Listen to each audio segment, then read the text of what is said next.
तो कैसे हैं आप लोग। उम्मीद है आप लोग अच्छे होंगे और वैसे ही रहा कीजिए।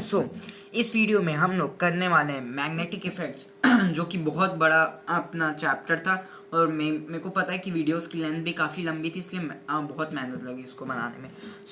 इस वीडियो में हम लोग करने वाले समरी इस चैप्टर की magnetic effects of electric current है ना। एक क्विक वीडियो में एक बहुत क्विक वीडियो में हम लोग इस चैप्टर का एक क्विक रिकैप करेंगे, जिसमें हम लोग पूरा चैप्टर एक बहुत ही जल्द ज़्यादा से ज़्यादा 5 से 6 मिनट के अंदर ही हम लोग ये चैप्टर समझ लेंगे और बहुत ही ईजी तरीके से आप लोग इसको रिवाइज कर सकते हैं ना, अगर आप लोग एकदम लास्ट टाइम एंड मोमेंट में इसको देख रहे हैं।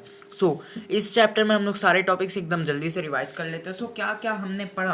हमने सबसे पहले क्या पढ़ा सबसे पहले हमने पढ़ा मैग्नेटिक इफेक्ट्स की। मैग्नेट क्या होता है। मैग्नेट एक ऐसा ऑब्जेक्ट होता है जो ट्राइज करता है कि कोई भी मेटल ऑब्जेक्ट्स को अट्रैक्ट करने का, वो होता है मैग्नेट्स। कई सारे टाइप्स के होते हैं। एक बार मैग्नेट होता है, हॉर्सशू मैग्नेट होता है ना, स्फेरिकल मैग्नेट्स होते हैं ना। ये होता है मैग्नेट। इसका वो हमने पढ़ लिया था मैग्नेट क्या है। अब मैग्नेटिक फील्ड लाइंस। अब बेसिकली हमने ये पता है कि अगर मैं नॉर्थ पोल और साउथ पोल और दूसरे मैग्नेट का नॉर्थ पोल और साउथ पोल, दो अपोजिट जो पोल्स होते हैं मैग्नेट के, जो दो अपोजिट पोल्स जो होते हैं मैग्नेट के, वो हमेशा एक दूसरे से अट्रैक्ट करते हैं। और वही चीज़ अगर मैं north pole south pole north pole है ना, ऐसे करके दो मैग्नेट्स का अलग अलग पोल, सेम पोल, अगर सेम पोल आ जाए तो क्या होता है, वो रिपेल करता है एक दूसरे से। तो यही चीज़ होता है। हमें पता है ये फोर्स ऑफ अट्रैक्शन भी शो करता है और फोर्स ऑफ रिपल्जन भी शो करता है। अब मैग्नेटिक फील्ड लाइंस क्या है। मैग्नेट का ऐसा area, the area surrounded around the magnet through which we can feel the force of attraction और रिपल्शन। अगर आप मेरे पास ये जो मैग्नेट है ना, इसके अगर आप पास, ये मान लो एक मैग्नेट है दूसरा मैग्नेट है, अगर एकदम पास आएंगे तो या तो इन लोग फोर्स ऑफ अट्रैक्शन शो करेंगे या तो फोर्स ऑफ रिपल्शन। अगर ये मैग्नेट थोड़ा दूर है और ये यहाँ पर तो इस टाइम फ्लो नहीं करेगा जब तक ये इसके मैग्नेटिक फील्ड लाइंस के एरिया के अंदर नहीं आ जाता, तब तक ना ही ये फोर्स ऑफ अट्रैक्शन दिखाएगा ना फोर्स ऑफ रिपल्शन। वही चीज़ यहाँ पर होती है। मैग्नेटिक फील्ड लाइंस एक ऐसी लाइंस, ऐसी लाइंस जो हमको दिखाती कि मैग्नेट की सराउंडिंग्स कितनी और कितने एरिया के अंदर वो ये सब फोर्सेस शो करता है। अब क्या होता है, अब मैग्नेटिक फील्ड लाइंस के भी कई, बेसिकली कोई भी जो बार मैग्नेट होता है, वो उसकी मैग्नेटिक फील्ड लाइंस कैसे होती है, एक सर्कुलर लूप के फॉर्म में होती है ना, एक सर्कुलर लूप के फॉर्म में उसकी मैग्नेटिक फील्ड लाइंस होती है ना। ये और वो कैसे होती है, नॉर्थ टू साउथ। जो मैग्नेटिक फील्ड्स का डायरेक्शन हो क्या है, नॉर्थ टू साउथ, नॉर्थ से साउथ की तरफ बाहर से, और इनसाइड द मैग्नेट कैसा है, साउथ टू नॉर्थ, साउथ से लेकर नॉर्थ की तरफ जाती है इनसाइड द मैग्नेट। ये क्या हो गया, मैग्नेटिक फील्ड लाइंस। ओके, अब ये जो मैग्नेटिक फील्ड लाइंस है, इनका क्या क्या प्रॉपर्टीज होती है। फर्स्ट ऑफ ऑल, एक क्लोज सर्कुलर लूप्स होते हैं मैग्नेटिक फील्ड लाइंस है ना। They never intersect with each other. ये जो है, ये कभी भी इंटरसेक्ट नहीं करते एक दूसरे से, है ना। और जितना दूर हम लोग जाएंगे, we can feel that the force of, we can't feel the force of attraction और रिपल्शन, मतलब ये इन्वर्सली प्रोपोर्शनल है। जितना आप दूर जाओगे फोर्स उतना ही कम होगा, है ना। जितना आप दूर जाओगे फोर्स उतना कम होगा, और जितना आप पास आओगे फोर्स उतना ही आपको ज़्यादा आएगा।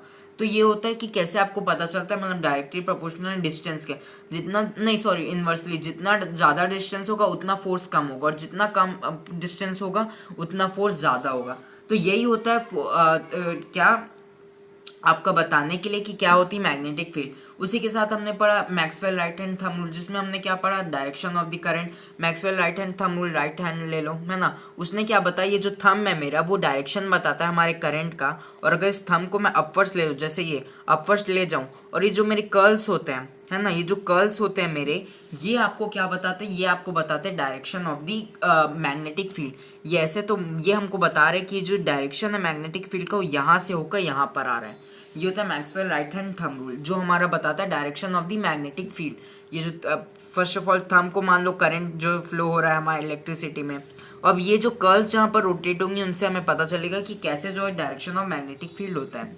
फिर हमने क्या पढ़ा, फिर हमने पढ़ा सोलेनॉइड। सोलेनॉइड क्या होता है, सोलेनॉइड एक ऐसा कॉपर इंसुलेटेड वायर जिसको हम लोग कॉइलिंग करते हैं, है ना, और बीच में क्या आयरन ओर डालते हैं, जिसको Fe3O4 डालते हैं बोलते हैं। अब ये क्या होता है, बेसिकली हम लोग जब इसमें इलेक्ट्रिसिटी पास करते हैं तो इसमें भी जनरेट होगा मैग्नेटिक फील्ड लाइन्स, है ना, मैग्नेटिक फील्ड लाइन्स इसमें भी जनरेट होगा।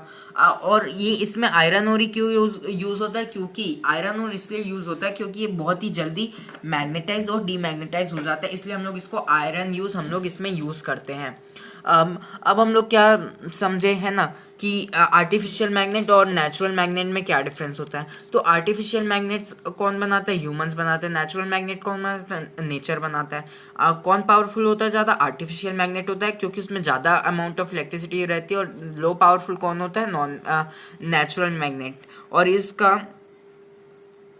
ये होता है, और इसको हम लोग कभी भी मैग्नेटाइज या डीमैग्नेटाइज इजीली कर सकते हैं। लेकिन ये जो है नॉन नेचुरल मैग्नेट, ये परमानेंट मैग्नेट होता है, पर इसको हम लोग अपने हिसाब से ये मैग्नेटाइज या नॉन मैग्नेटाइज या डीमैग्नेटाइज कर सकते हैं, वो हमने समझा, है ना।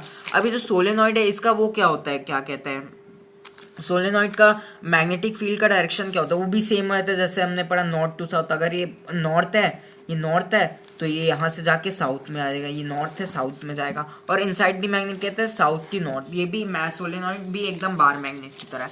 अब उसके अलावा हमने ये भी सोचा कि देखो यहाँ पर मैग्नेटिक फील्ड लाइन्स निकालना कितना ज़रूरी है, लेकिन इसी सर्कुलर लूप को अगर हम लोग 2D शेप में दे दे तो एक सर्कल में हो जाएगा वो। और अगर वो सर्कल में जो करंट है वो क्लॉकवाइज घूम रहा है, अगर वो सर्किट में करंट जो है वो क्लॉकवाइज घूम रहा है तो क्या हो जाएगा, वो हो जाएगा उस सर्कल का साउथ पोल हो जाएगा। अगर उस करंट में अगर वो क्या कहता है उस सर्कल में अगर उस क्लॉकवाइज डायरेक्शन में वो करंट घूम रहा है तो क्या हो जाएगा, साउथ पोल हो जाएगा। और वही चीज़ अगर वो एंटी क्लॉकवाइज अगर करंट घूम रहा है, मतलब उल्टे से करंट घूम रहा है तो क्या हो जाएगा, नॉर्थ हो जाएगा। अगर यहाँ एंटी क्लॉकवाइज घूम रहा है तो नॉर्थ हो जाएगा, अगर क्लॉकवाइज घूम रहा है तो साउथ हो जाएगा। यहाँ पर अगर एंटी क्लॉकवाइज हो रहा होगा तो नॉर्थ हो जाएगा, और यहाँ पर अगर क्लॉकवाइज घूम रहा हो तो साउथ हो जाएगा। अब इसको निकालने का बेस्ट तरीका क्या है, फर्स्ट ऑफ ऑल एस का डायग्राम बनाऊँ। अगर इसको मैं एक्सटेंड करूँ तो बेसिकली ये वही ऐसी मेरे को डायरेक्शन बता रहा है, किसका, क्लॉकवाइज डायरेक्शन बता रहा है। वही चीज़ अगर मैं नॉर्थ पोल का बनाऊँ, है ना, नॉर्थ पोल का, तो ऐसे करके ऐसे एक्सटेंड होगा, ऐसे। ये तो एकदम उल्टा हो गया, करंट उल्टा जा रहा है, तो ऐसे करके आप लोग इसको याद कर सकते हो। फिर हमने क्या समझा, force on a current carrying conductor. कोई भी करंट कैरिंग जो कंडक्टर है उसमें फोर्स कैसे होता है। बेसिकली अगर आप कोई मैग्नेट आसपास रख दियो, है ना, और बीच में एक फोर्स है, एक करंट कैरिंग कंडक्टर है, तो वो एक फोर्स जनरेट करेगा, है ना, उसी को हम लोग बोलते हैं force on a current carrying conductor, जिसका हम लोग डायरेक्शन कैसे निकाल सकते हैं, फ्लेमिंग्स लेफ्ट हैंड रूल को, फ्लेमिंग्स लेफ्ट हैंड रूल की वजह से हम लोग निकाल सकते हैं। अगर ये है तो इससे हमें ये क्या पता चलता है कि अगर ये जो मैग्नेटिक फील्ड्स है, अगर ये साउथ है नॉर्थ है, अगर यहाँ मान लो मैग्नेटिक फील्ड लाइन्स हमेशा नॉर्थ टू साउथ जाती है तो मैग्नेटिक फील्ड लाइन्स इधर जा रही है, करंट का डायरेक्शन इधर जा रहा है, इधर जा रहा है, तो फोर्स किस साइड लगेगा, अपवर्ड्स लगेगा। ये हमारा जो थंब है वो फोर्स बताता है, ये जो है हमारा इंडेक्स फिंगर ये क्या बताता है, हमारा मैग्नेटिक फील्ड्स का डायरेक्शन, ये हमारा क्या बताता है, करंट का डायरेक्शन। तो ऐसे करके जो है हम लोग force on a current carrying conductor पता करते हैं। और इसको बेस्ट वे क्या है तरीका याद करने का, फादर मदर चाइल्ड, फादर का फोर्स, मदर का मैग्नेटिक फील्ड्स और चाइल्ड का करंट, ऐसे हम लोग निकाल सकते हैं। फिर हमने क्या पढ़ा, इलेक्ट्रोमैग्नेटिक इंडक्शन समझा, है ना। इलेक्ट्रोमैग्नेटिक इंडक्शन क्या होता है, इलेक्ट्रोमैग्नेटिक इंडक्शन में हमने पढ़ा कि कैसे जो एक करंट है, अगर दो यहाँ पर कंडक्टर है, अगर उनको मैं पास रखूँ तो अभी कोई इलेक्ट्रिसिटी जनरेट नहीं होनी, लेकिन एक कंडक्टर का जो मैग्नेटिक फील्ड है उसको मैं मोशन देते रहूँ तो उससे क्या है, मैग्नेटिक फील्ड जनरेट होती है, और जनरेट होती है मैग्नेटिक फील्ड का चेंज हो रहा है ना, और उससे क्या एक इंड्यूस्ड करंट बन रहा है, उसी को बोलते हैं हम लोग इलेक्ट्रोमैग्नेटिक इंडक्शन। किस किस पे डिपेंड करती है, फर्स्ट ऑफ ऑल स्पीड, जितना ज़्यादा आप स्पीड दोगे उतना ज़्यादा करंट होगा। फिर जितना आप जितने पास उसके डिस्टेंस करोगे उतना ज़्यादा वो करंट होगा। उसके बाद क्या होता है, कंटिन्यूस टाइम भी, जितना आप टाइम करते रहोगे उतना करंट बढ़ता जाएगा। इसको कौन डिस्कवर किया, माइकल फेराडे ने। और जो करंट इसमें होता है, इन्वेंट होता है, उसको हम लोग क्या कहते हैं, इंड्यूस्ड करंट, ना ही ऐसी करंट, इंड्यूस्ड करंट कहते हैं। और ये क्यों होता है, due to change in the magnetic field. अगर आप अचानक से कोई मैग्नेटिक फील्ड में चेंजेस लाते हो तो उससे जो करंट होता है वो होता है इलेक्ट्रोमैग्नेटिक इंडक्शन।